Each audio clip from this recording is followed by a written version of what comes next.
Bonjour, mon nom est Jean Béliveau et c'est le 9, ju- le 9 juin euh, 2026 et j'ai ce petit discours-là pour vous. Ça s'appelle L'autonomie individuelle face aux attentes sociales. Et alors, aujourd'hui, je voudrais parler d'un sujet que beaucoup de personnes vivent, mais dont on parle rarement de manière ouverte.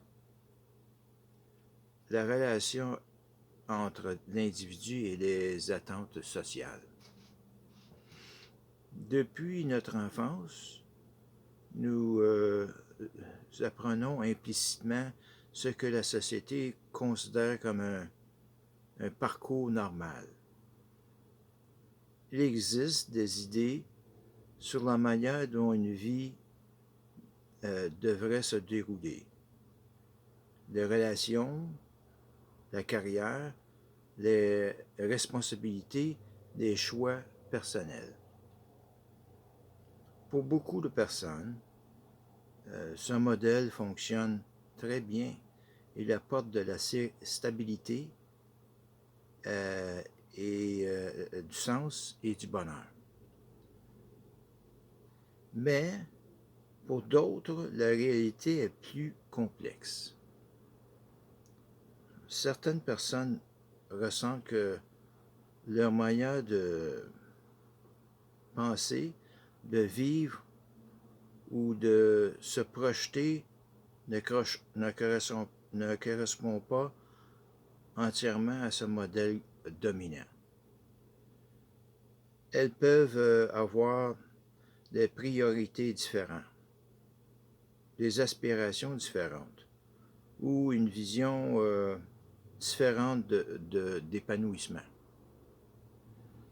Et cela peut parfois créer un sentiment de pression ou d'incompréhension.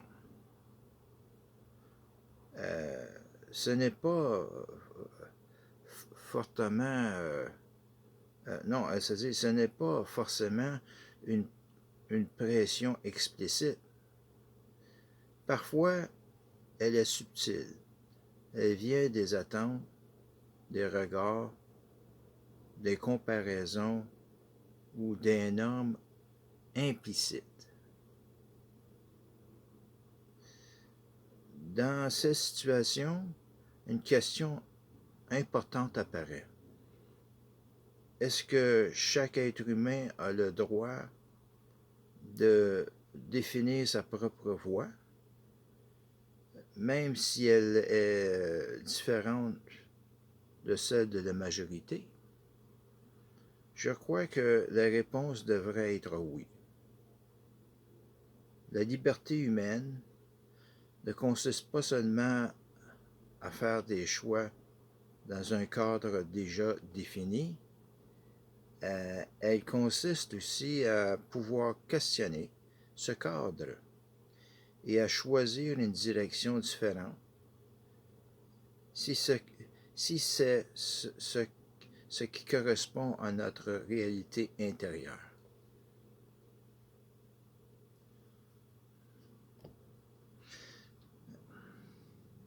Cela ne signifie pas rejeter la société ou les autres. Cela signifie reconnaître que chaque individu n'a pas les mêmes priorités, les mêmes talents ou les mêmes aspirations.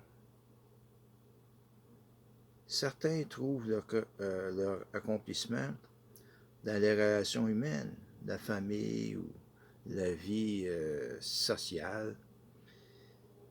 D'autres trouvent leur accomplissement dans la création, la réflexion, la recherche, la philosophie ou l'innovation.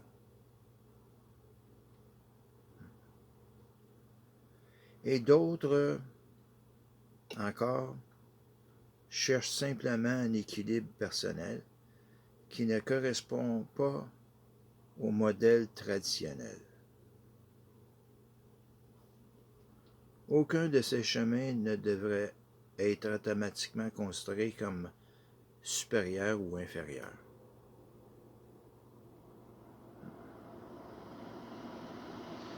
Le problème apparaît lorsque la différence est interprétée comme une erreur.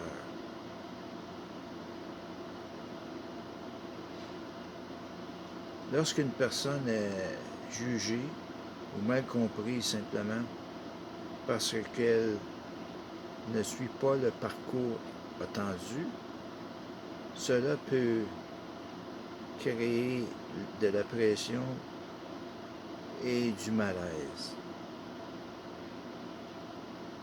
Mais une société forte ne devrait pas reposer sur l'uniformité.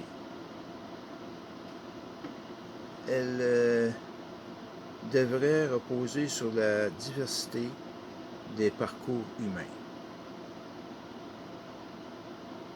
Parce que c'est surtout cette diversité